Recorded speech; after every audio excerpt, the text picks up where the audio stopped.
Querido irmão, irmã e amigo que assiste hoje nesse encontro da New Hope Church, Deus te abençoe. Eu espero que você esteja bem e também em segurança. Espero que esse seja um momento precioso na sua vida, no qual Deus fale ao seu coração. Essa é a minha oração. E eu queria também agradecer você que todas as semanas tem entrado no nosso canal e assistido às nossas mensagens. Eu tenho recebido mensagens de pessoas, não só aqui do Canadá, mas do Brasil, dos Estados Unidos, de Portugal, de tantos lugares, conversando comigo, falando comigo sobre as mensagens que estão ouvindo. E é muito bom perceber como Deus tem alcançado pessoas que a gente nem imagina.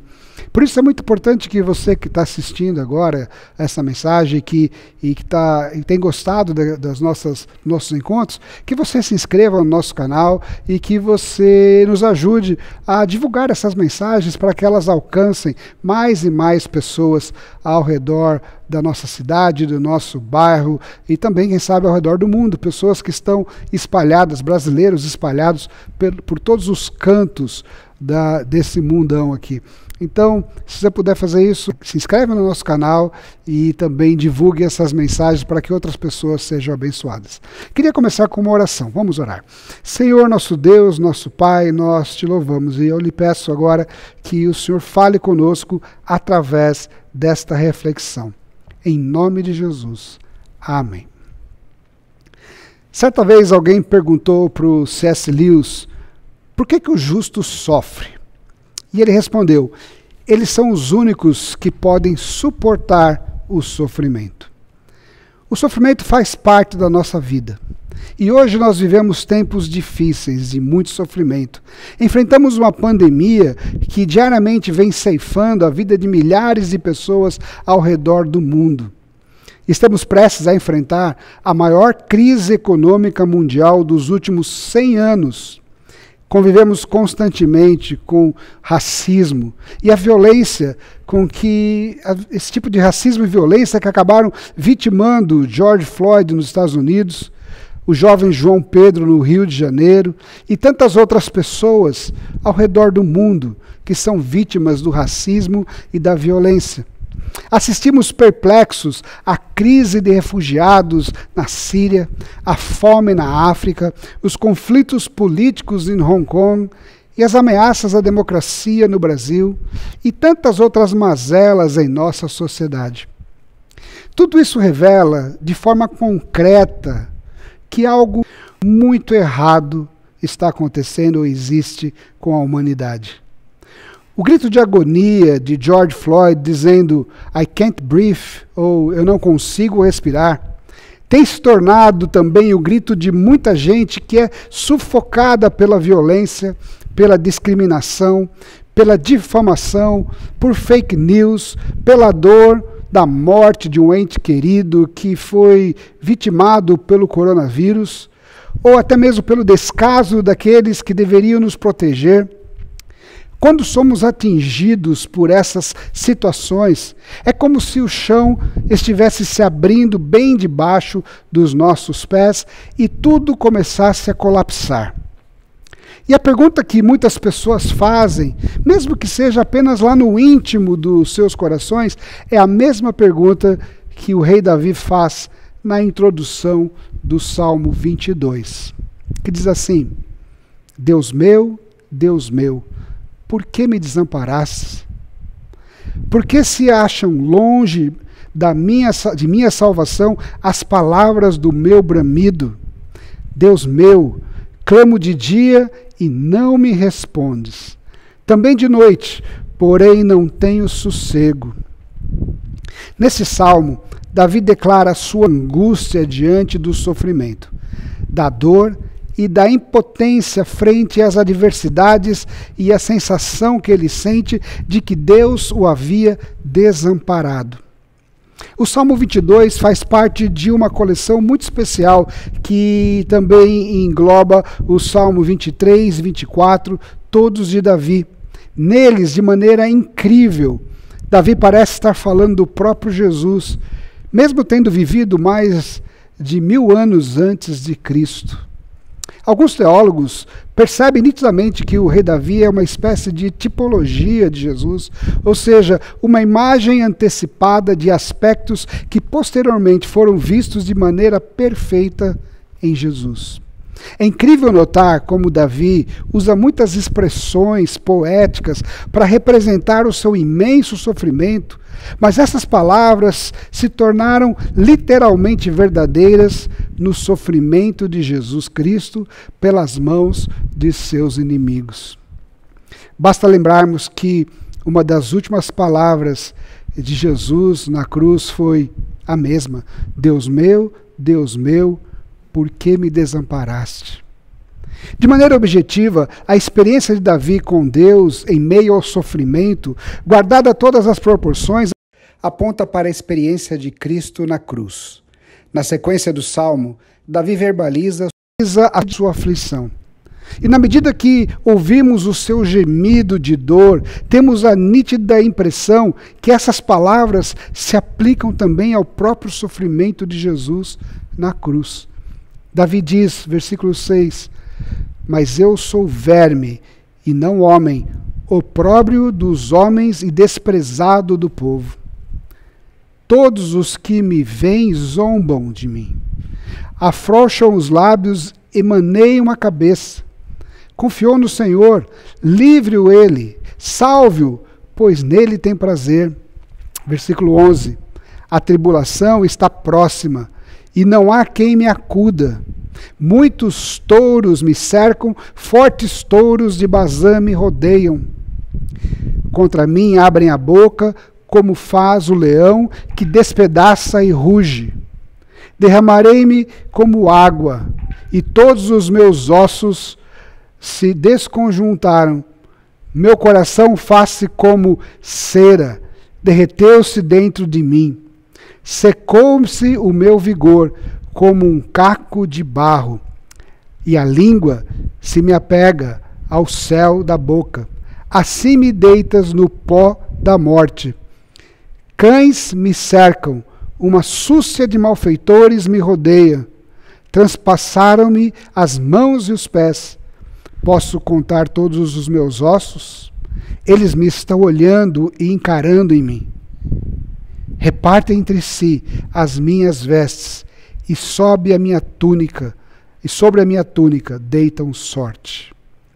Este é o contexto de sofrimento que levou Davi a escrever esse texto, e esse é o contexto de sofrimento que levou o próprio Jesus também a clamar: Deus meu, por que me desamparaste? O sentimento de Davi é que Deus parecia o ter desamparado. Existem circunstâncias em nossa vida que faz parecer que Deus também nos desampara, que Ele está ausente, que os seus ouvidos estão fechados e que seus braços estão encolhidos. E essas circunstâncias nos levam também a fazer o mesmo questionamento de Davi: Deus meu, por que me desamparaste? Por que não me responde? Onde estava Deus quando o policial americano Derek Chauvin se ajoelhou sobre o pescoço de George Floyd por mais de 8 minutos, levando a morte diante dos olhos de todos? Onde estava Deus quando a polícia em São Pedro de Janeiro invadiu uma casa atirando, matando pelas costas o adolescente João Pedro, que jogava videogame com seus amigos? Onde estava Deus quando o Covid-19 ceifou a vida de um pai de família, deixando os seus filhos órfãos? Estas são perguntas honestas que sobem em nossas gargantas quando estamos diante de sofrimentos insuportáveis como esse. Se você já fez essa pergunta, ou se você está fazendo essa pergunta nesse momento, diante do seu sofrimento, não se sinta culpado. Essa é a pergunta feita pelo rei Davi, no Salmo 22. Essa também é a pergunta feita por Jesus, quando está na cruz. Mas Davi responde esses questionamentos nesse salmo, nesse mesmo salmo. Em meio ao seu lamento e gemido, Davi ele usa 3 conjunções adversativas nesse texto para introduzir no texto uma oração para introduzir em sua oração a graça de Deus sobre o sofrimento que ele está passando. Essas conjunções aparecem em 3 momentos do Salmo, como um contraponto ao sofrimento de Davi. Ou seja, o sofrimento de Davi ele é real, mas a manifestação da graça de Deus também é real.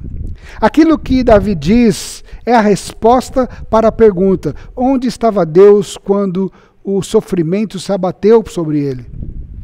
Vejamos então esses contrapontos para descobrir onde está Deus quando Davi mais precisa dele. Em primeiro lugar, Davi deixa claro que Deus está o livrando de seu sofrimento. Após dizer nos versículos 1 e 2, Deus meu, por que me desamparaste? Por que não me responde?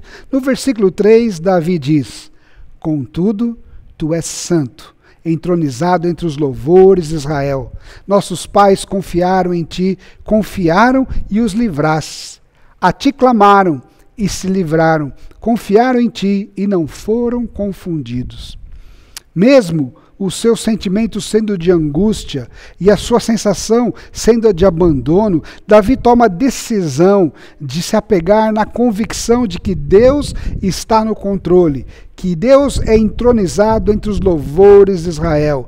E segundo, que Deus está o livrando e livrando todos aqueles que confiam e que clamam pelo Senhor.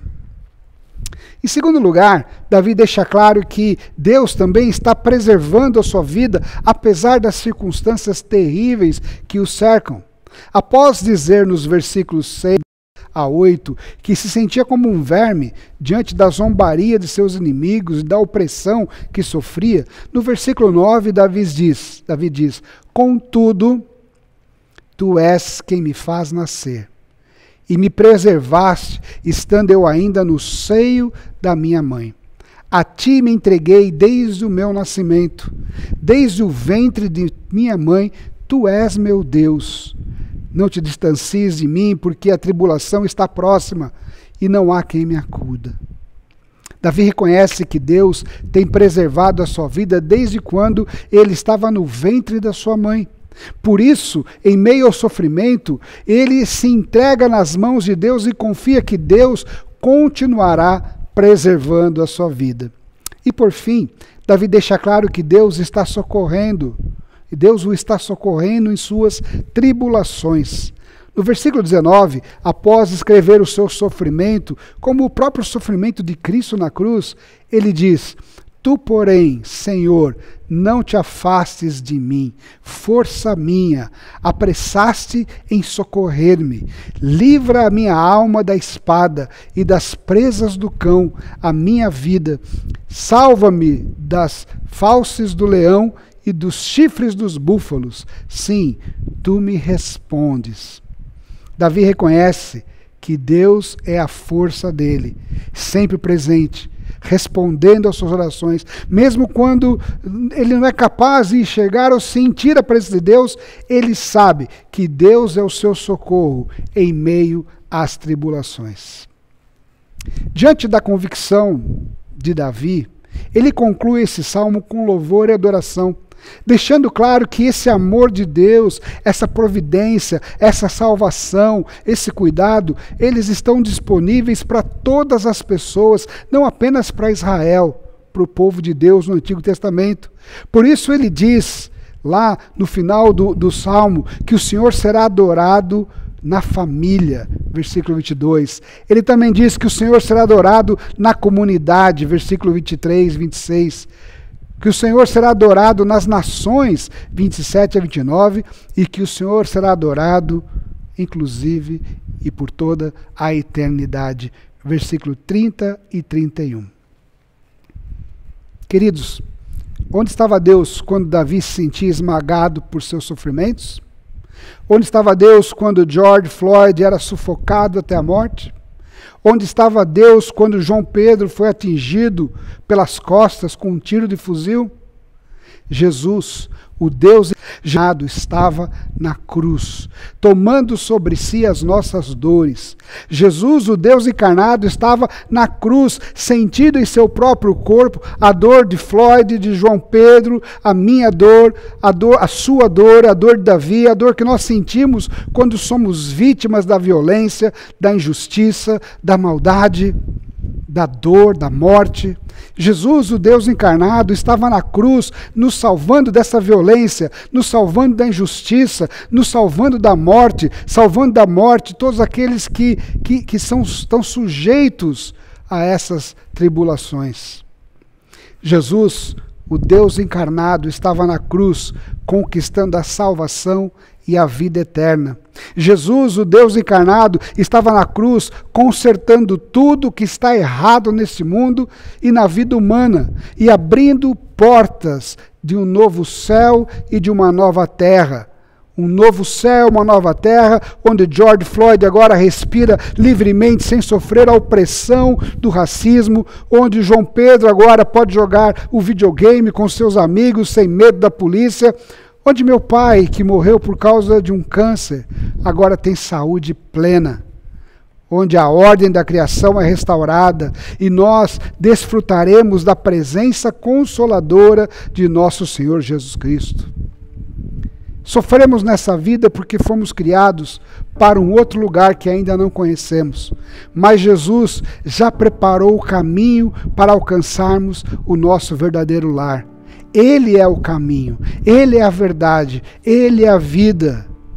E nesse novo lar não haverá mais dor, não haverá mais morte, não haverá mais sofrimento. E o próprio Jesus enxugará toda a lágrima dos nossos olhos quando ali chegarmos. Deus está presente em todos os momentos, inclusive no momento da dor, inclusive no momento que passamos pelo vale da sombra da morte, nos tomando pela mão e nos conduzindo para a presença de Deus. E para desfrutarmos dessa bênção, dessa presença de Deus, nós precisamos simplesmente entregar o nosso coração a Jesus e reconhecer que Ele é o Senhor das nossas vidas. Que Deus te abençoe, que você possa pensar nisso e que essa mensagem faça diferença na sua vida, no nome de Jesus. E que a graça de nosso Senhor e Salvador Jesus Cristo, que o amor de Deus, nosso Pai, a comunhão, a consolação e a presença do Espírito Santo esteja sobre você, hoje e para todo sempre. Amém. Uma boa semana. Deus te abençoe.